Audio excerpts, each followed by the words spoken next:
अब आप अच्छी तरह सुनिए, और ये जो इलेक्शन कमीशन बैठे हैं, इलेक्शन कमिश्नर बैठे हैं, इन तीनों से मैं कह रहा हूं, पूरा देश जिससे आपने चोरी की है, हम आप तीनों को देखेंगे, कार्रवाई आपके खिलाफ करेंगे।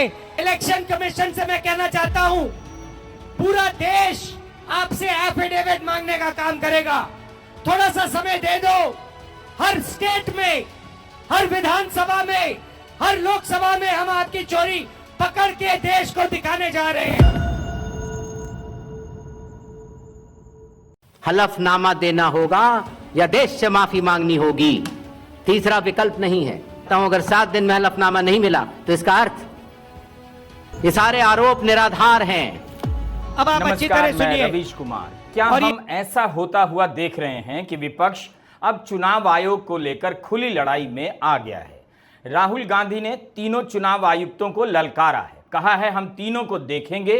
तीनों का मतलब मुख्य चुनाव आयुक्त ज्ञानेश कुमार, विवेक जोशी और सुखबीर सिंह संधू। चुनाव आयोग को आराम से बैठकर 17 अगस्त की प्रेस कॉन्फ्रेंस का शर्मनाक वीडियो देखना चाहिए, सोचना चाहिए कि क्या उन्होंने राहुल गांधी के सवालों का एक भी जवाब ठीक से दिया, जिसे सुनकर भारत की जनता आश्वस्त हो जाती कि कुछ हो जाए चुनाव आयोग गड़बड़ी नहीं कर सकता। मुख्य चुनाव आयुक्त ने कितनी बेतुकी बात की सीसीटीवी फुटेज को लेकर। आपको याद होगा मोदी सरकार इलेक्टोरल बॉन्ड का कानून लेकर आई, जिसे सुप्रीम कोर्ट ने असंवैधानिक करार दिया और सूचना के अधिकार के विरुद्ध भी कहा। इस मामले की सुनवाई के दौरान मोदी सरकार ने कोर्ट में कहा कि चंदा देने वाले कॉरपोरेट का नाम नहीं बताएंगे, प्राइवेसी का मामला है। अब आप बताइए, क्या चुनाव आयोग और मोदी सरकार की भाषा इस जगह पर एक नहीं लगती? कॉरपोरेट की प्राइवेसी के लिए सरकार इस हद तक चली गई और विपक्ष आरोप लगा रहा है कि वोट चोरी को छिपाने के लिए चुनाव आयोग इस हद तक चला गया। और वही सरकार इनकम टैक्स के नाम पर आपके व्हाट्सएप चैट को पढ़ने का कानून बना चुकी है। तो समझ लीजिए क्या होने जा रहा है। इसलिए हमारा सवाल है कि क्या चुनाव आयोग को जरा भी एहसास है कि भारत की जनता इस एक संस्था पर कितना अटूट विश्वास करती है? अगर यह विश्वास टूट गया तो संस्था का क्या होगा और भारत की जनता का क्या होगा? सिर्फ इसी एक बात पर मुख्य चुनाव आयुक्त ज्ञानेश कुमार को बर्खास्त कर देना चाहिए कि वे बीजेपी के एक सांसद को लेकर 2 शब्द बोलने की हिम्मत नहीं जुटा सके। खुद ज्ञानेश कुमार को पब्लिक में आकर कहना चाहिए कि हम अनुराग ठाकुर के बारे में नहीं बोलेंगे, अनुराग ही सुपर आयुक्त हैं। जब सब नष्ट ही करना है तो ठीक से कर दीजिए। आयोग क्यों नहीं अनुराग ठाकुर को हलफनामा देने के लिए कह सका? क्यों नहीं कह सका कि अनुराग ठाकुर को हमने वोटर लिस्ट नहीं दी, उनकी जांच में खोट है? आप नेता प्रतिपक्ष के पावर प्रेजेंटेशन का मजाक उड़ाते हैं और बीजेपी के सांसद अनुराग ठाकुर पर चुप हो जाते हैं।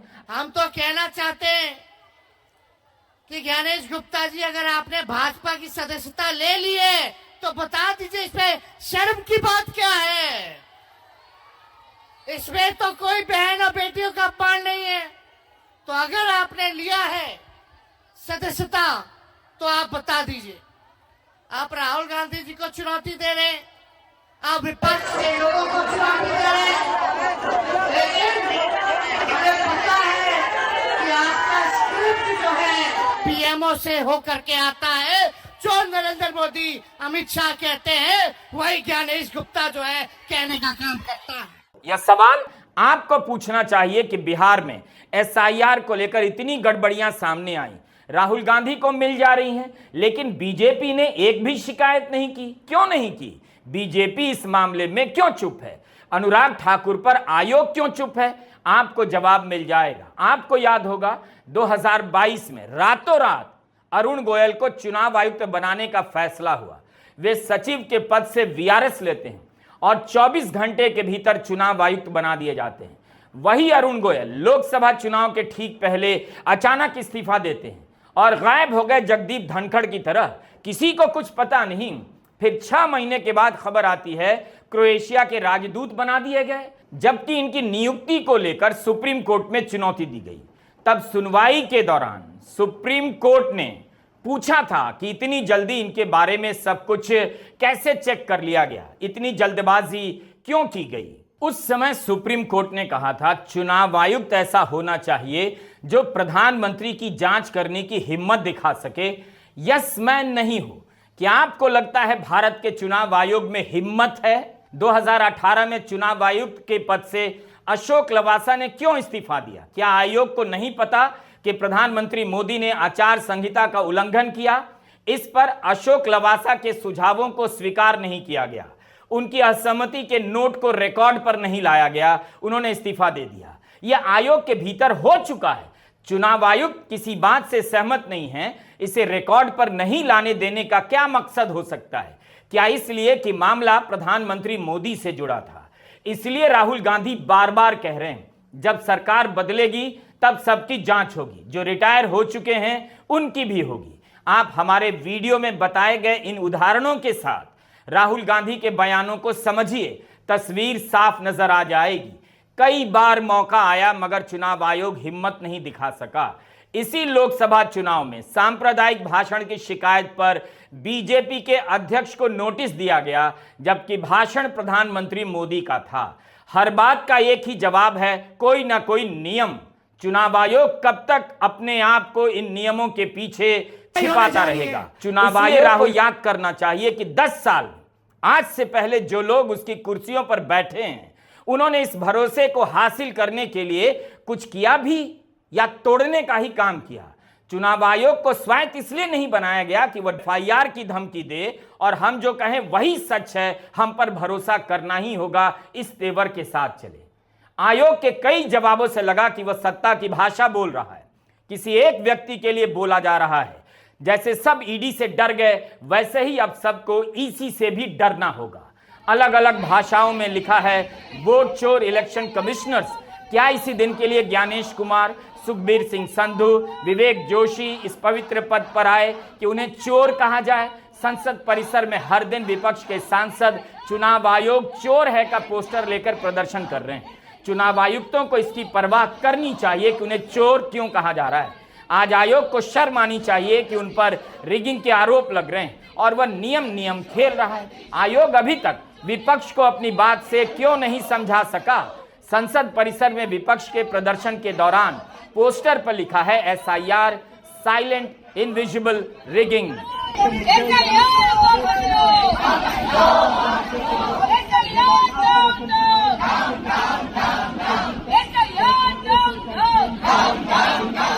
गोदी मीडिया जितना भी हिंदू मुसलमान कर ले, नफरत फैला ले, बहस को भटका दे, लेकिन विपक्ष अपने अभियान पर टिका हुआ है। संसद में विपक्ष का प्रदर्शन और बिहार में राहुल गांधी की यात्रा जारी है। आयोग को हलफनामे का खेल बंद कर देना चाहिए। अगर पोलिंग एजेंट गलती नहीं बताएंगे तो क्या मतदाता सूचियों में इतनी गड़बड़ियां होती रहेंगी? मतदाता सूची की जिम्मेदारी क्या बूथ एजेंट पर डाली जा सकती है? फिर आयोग किस काम के लिए है? बूथ एजेंट को क्यों नहीं इलेक्शन कमिश्नर का पावर दे देना चाहिए? नवीन पटनायक के बीजू जनता दल ने तो चुनाव आयोग को पिछले साल दिसंबर में पत्र लिखा कि कुछ जगहों पर जितने वोट पड़े उससे 15 से 30% ज्यादा गिने गए। यह कैसे हो सकता है? 2 वोट पड़ेगा 2 ही गिना जाएगा, 2 की जगह 5 कैसे गिना जा सकता है? दिसंबर का पत्र और अभी तक जवाब नहीं आया। फिर आयोग राहुल गांधी से हलफनामा मांगने का नाटक भी करता है। बीजेडी ने कहा है उनकी शिकायत को 8 महीने हो गए, आज तक आयोग ने जवाब नहीं दिया। ऐसी शिकायतें तो और भी आई हैं। लोकसभा में जितने वोट पड़े उससे कहीं ज्यादा कहीं पर गिने गए और कहीं पर उससे कम गिने गए। एडीआर ने बाकायदा अपनी रिसर्च सुप्रीम कोर्ट में दायर की है, लेकिन आयोग ने कौन सा ठोस जवाब दे दिया? एडीआर ने आयोग के यंत्र के वोटों की गिनती को लेकर ठोस आरोप लगाए, किसी पर आयोग का जवाब नहीं आया। 99% सीटों पर जितने वोट डाले गए और जितने गिने गए उसमें मिलान नहीं हो पाया। नियम तो यही है, एक भी वोट गलत ना गिना जाए, लेकिन आज तक आयोग, बीजेडी तो इंडिया गठबंधन का पार्ट नहीं है, वह भी वही आरोप लगा रही है जो राहुल गांधी लगा रहे हैं। कब तक आयोग नियम खेलता रहेगा? नियम बता रहा है इतने दिन में शिकायत का हलफनामा देना होता है, लेकिन खुद कितने दिन में उन शिकायतों पर एक्शन ले रहा है आयोग? इसकी बात क्यों नहीं करता? सपा और बीजू जनता दल के हलफनामे पर चुनाव आयोग ने अपने लिए समय की पाबंदी क्यों नहीं दिखाई? क्या उनका काम केवल 7 दिनों में या 50 दिनों में हलफनामा लेना ही है और चुनाव आयोग उस पर 10 साल तक सोता रह जाए? एक फर्क है, समाजवादी पार्टी और बीजू जनता दल ने चुनाव आयोग को हलफनामा दिया मगर जन आंदोलन नहीं किया। राहुल गांधी इस मुद्दे को लेकर सड़कों पर उतर गए। तेजस्वी यादव के साथ 16 दिनों के लिए 1300 किलोमीटर से अधिक की यात्रा कर रहे हैं। जगह जगह पर इसके बारे में बोल रहे हैं। इसलिए अटैक राहुल गांधी पर ज्यादा है क्योंकि चोरी के इस खेल को पब्लिक के बीच में ले जा चुके हैं। जिनके नाम कट गए हैं उन्हें बुलाकर दिल्ली में चाय पिला रहे हैं और बिहार की यात्रा के दौरान मिलकर सवाल जवाब कर रहे हैं। जनता को बताओ आपके साथ क्या हुआ? मेरा नाम वोटर लिस्ट में काट दिया गया है और मैं अगला लोकसभा में भी वोट दिया हूं और पोलिंग एजेंट रहा हूं। बोलो बोलो बोलो। तो मैं लोकसभा में पोलिंग एजेंट भी था और मेरा नाम सुबोध कुमार, पिता से स्वर्गीय श्यामली सिंह हुआ। मैं महरथ ग्राम का निवासी हूं, खेती करता हूं। जिम्मेदार वो हैं, जिम्मेदारी उनकी है। चोरी उनकी पकड़ी गई और मुझे कहते हैं आप एफिडेविट लाओ। इलेक्शन कमीशन से मैं कहना चाहता हूं पूरा देश आपसे एफिडेविट मांगने का काम करेगा। थोड़ा सा समय दे दो। हर स्टेट में, हर विधानसभा में, हर लोकसभा में हम आपकी चोरी पकड़ के देश को दिखाने जा रहे हैं। एक बात समझने की जरूरत है, वोटर लिस्ट में चोरी का यह खेल एक दिन में नहीं पकड़ा जा सकता, 7 दिन में नहीं पकड़ा जा सकता है। यह इतना जटिल मामला है कि इसमें समय लग रहा है। क्या इसीलिए चुनाव आयोग 7 दिन, 8 दिन, 50 दिन के नियमों की आड़ ले रहा है? क्योंकि उसे पता है कि कोई भी 7 दिन के भीतर इस तरह की धांधली को नहीं पकड़ सकता है। चुनाव आयोग ने दरअसल सोचा नहीं होगा कि राहुल गांधी उसके खिलाफ इस हद तक जा सकते हैं। क्या अब नेता प्रतिपक्ष के खिलाफ किसी भी हद तक जाने का कोई रास्ता आयोग के पास बचा है? एक ही रास्ता है, झुंझलाहट का, हताशा का। अब हताशा में आयोग क्या करेगा कोई नहीं जानता। वोटर लिस्ट की हजारों गलतियां आपने देख ली, लोगों ने दिखा दी, आयोग नियमों का हवाला देने लग जाता है। मैंने प्रेस कॉन्फ्रेंस किया इलेक्शन कमीशन के सामने। मैंने उनको बताया कि 5 तरीके से वोट चोरी किए जा रहे हैं। डुप्लीकेट वोटर, फेक एड्रेस, एक एड्रेस में 50-60 लोग रह रहे हैं, फॉर्म 6 एड्रेस 0000 और फेक फोटो या जिसमें किसी की फोटो ही नहीं दिख रही है। मैंने साफ कहा कि 1 लाख फर्जी वोट हैं। चुनाव आयोग क्या करता है? चुनाव आयोग क्या करता है? यह नहीं कहता कि विपक्ष के नेता ने आरोप उठाया है, चलो चेक करते हैं। यह नहीं किया, उल्टा मुझे कहते हैं आप एफिडेविट दो और उसके बाद कहते हैं कि ये पहले कंप्लेंट क्यों नहीं की।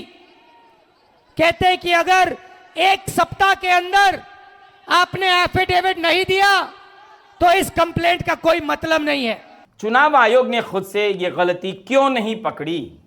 इन्हीं गड़बड़ियों को दूर करने के लिए देश को एसआईआर में झोंका जा रहा है और एसआईआर में ही हजारों गलतियां सामने आ रही हैं।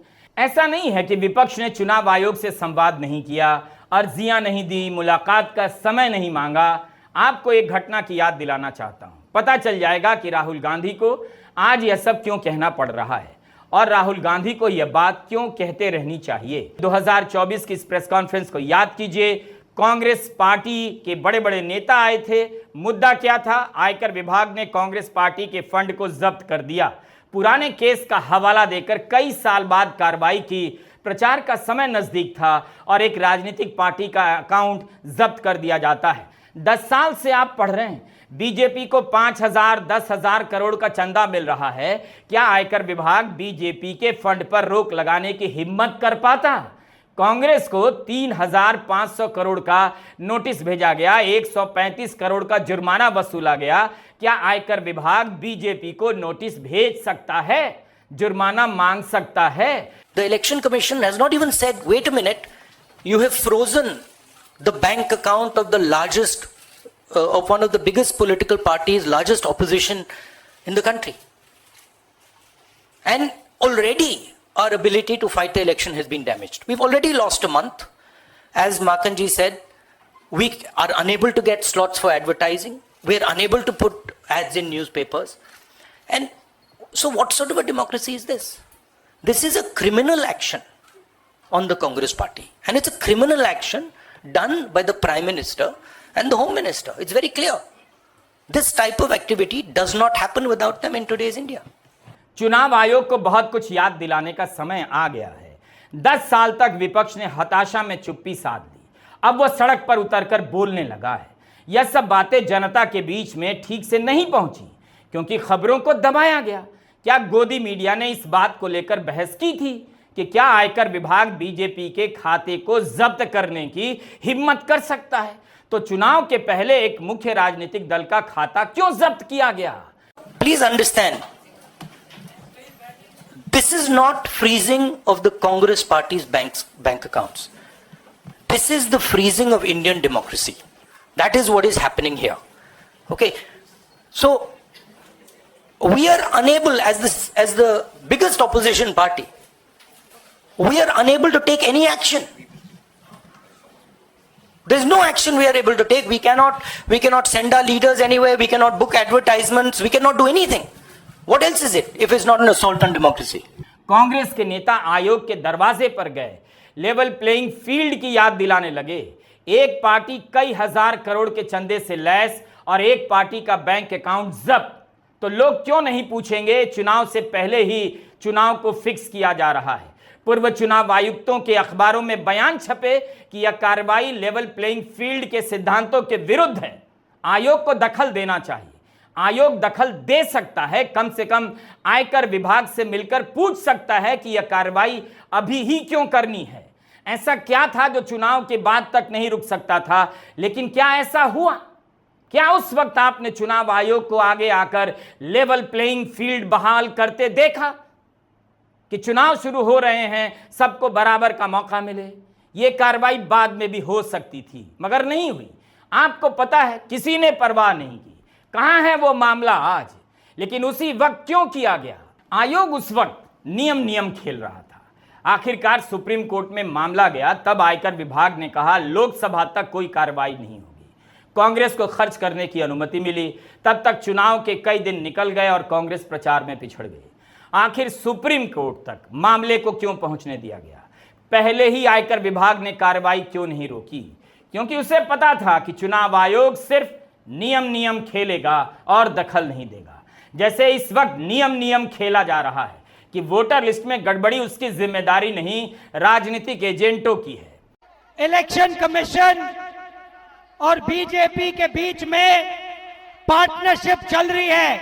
ये मिलकर वोट चोरी कर रहे हैं। इस बात से आप सहमत हैं? बिहार इस बात से सहमत है? ये आपका अधिकार है, संविधान आपको ये देता है। इसके लिए आप लड़े हो, आप मेहनत करते हो, और ये नरेंद्र मोदी, अमित शाह और इलेक्शन कमिश्नर मिलकर आपसे छीन रहे हैं। भाई और बहनों, इलेक्शन कमीशन और बीजेपी के बीच में पार्टनरशिप चल रही है। ये मिलकर वोट चोरी कर रहे हैं। इस बात से आप सहमत हैं? बिहार इस बात से सहमत है? यह आपका अधिकार है, संविधान आपको यह देता है।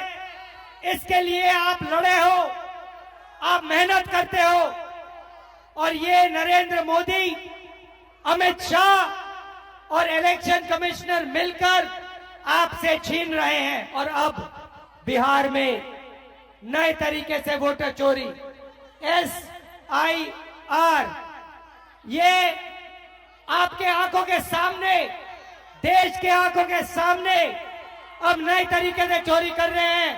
हम इन्हें चोरी नहीं करने देंगे। भाइयों और बहनों, पहले आपका वोटर कार्ड जाएगा, उसके बाद आपका राशन कार्ड जाएगा, उसके बाद आपकी जमीन अदानी और अंबानी को दी जाएगी। ये देश 2-3 अरबपतियों का नहीं है, अंबानी का, अदानी का नहीं है। ये देश किसानों का है, मजदूरों का है, छोटे व्यापारियों का है, युवाओं का है। चुनाव आयोग अगर निष्पक्ष नहीं रहेगा तो फिर इस देश में जनता की भी जरूरत नहीं रह जाएगी। जनता नाम की चीज तभी तक है जब तक उसके पास एक वोट का अधिकार है। ठीक इसी समय में सुदूर अमेरिका में राष्ट्रपति ट्रंप चुनाव की धांधलियों के सवाल उठा रहे हैं। यंत्र और इंटरनेट को चुनाव के सिस्टम से दूर करना चाहते हैं। यंत्र के प्रति विश्वास जताने वाले गोदी एंकरों को समझ नहीं आ रहा होगा कि ट्रंप और यंत्र को लेकर क्या करें।